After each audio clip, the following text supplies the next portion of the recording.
Hi friends, welcome to my channel stocks corner. ఇవాళ market updates క్విక్గా discuss చేద్దాం. Check in to the video. ఇవాళ market indices అన్నీ almost పాజిటివ్గా react అయ్యాయి. దీనికి వేరియస్ రీజన్స్ అయితే ఉన్నాయి.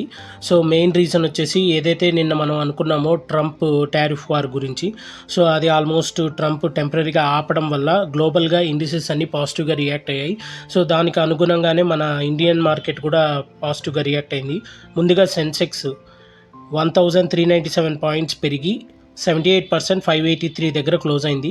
నిఫ్టీ 50 378 పాయింట్స్ పెరిగి 23,739 దగ్గర క్లోజ్ అయింది. బ్యాంక్ నిఫ్టీ 947 పాయింట్స్ పెరిగి 50,157 దగ్గర క్లోజ్ అయింది. నిఫ్టీ మిడ్ క్యాప్ 825 పాయింట్స్ పెరిగి 53,813 దగ్గర క్లోజ్ అయింది. అలాగే నిఫ్టీ ఫార్మా 372 పాయింట్స్ పెరిగి 21,733 దగ్గర క్లోజ్ అయింది. ఇవాళ టాప్ గెయినర్స్ కనుక మనం చూసినట్లయితే కళ్యాణ్ జ్యువెలర్స్ 12% పెరిగింది, ఏబీబీ ఇండియా 8% పెరిగింది, ఎన్సీసీ 7% పెరిగింది, హిందుస్థాన్ ఏరోనాటికల్ హెచ్ఏఎల్ 5% పెరిగింది.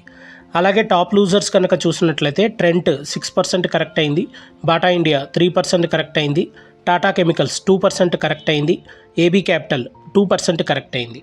ఇవాళ టాప్ న్యూస్ కనుక మనం చూసినట్లయితే ఆల్మోస్ట్ మార్కెట్ ట్రెండ్ గురించి మాట్లాడుకోవాలి. ఏదైతే డొనాల్డ్ ట్రంప్ గారు నిన్న టారిఫ్ ఛార్జెస్ అనేవి మెక్సికో, కెనడా, చైనా మీద విధించారో, సో అవి ఆల్మోస్ట్ టెంపరీగా ఆపడం జరిగింది. సో దీనివల్ల గ్లోబల్ ఇండిసెస్ అన్నీ ఆల్మోస్ట్ పాజిటివ్గా రియాక్ట్ అయ్యాయి. మన మార్కెట్స్ కూడా సెన్సెక్స్ కానీ నిఫ్టీ కానీ ఆల్మోస్ట్ 1.8% పాజిటివ్గా పెరిగాయి. సో నిఫ్టీ అయితే 23,700 పాయింట్స్ వరకు పెరిగింది. సో అండ్ సెన్సెక్స్ కూడా 78,583 దగ్గర క్లోజ్ అయింది. సో ఇది ఆల్మోస్ట్ మనకి పాజిటివ్గానే చెప్పాలి. ఆల్మోస్ట్ 2,426 షేర్స్ అనేవి పెరగ్గా 1,349 షేర్స్ అనేవి తగ్గాయి. సో ఆల్మోస్ట్ 144 షేర్స్ మాత్రం ఎటువంటి చేంజ్ అనేది లేదు. సో ఆల్మోస్ట్ మనకి ఇది పాజిటివ్గా మార్కెట్ అనేది రియాక్ట్ అయింది. మనము క్యాపిటల్ గూడ్ సెక్టార్లో కానీ బ్యాంకింగ్, ఎనర్జీ, అలాగే ఆటో సెక్టార్లో మంచి ర్యాలీ అనేది చూసాము. సో టాపిక్ అనేది టారిఫ్ వార్ దగ్గర నుంచి ఆర్బీఐ రెపో రేట్ వడ్డీ రేట్లకు షిఫ్ట్ అయింది. సో హోప్ మనకి ఆర్బీఐ దగ్గర నుంచి ఎటువంటి షాకింగ్ న్యూస్ కనుక రాకపోతే అది మార్కెట్కి చాలా వరకు positive. So hope for the best.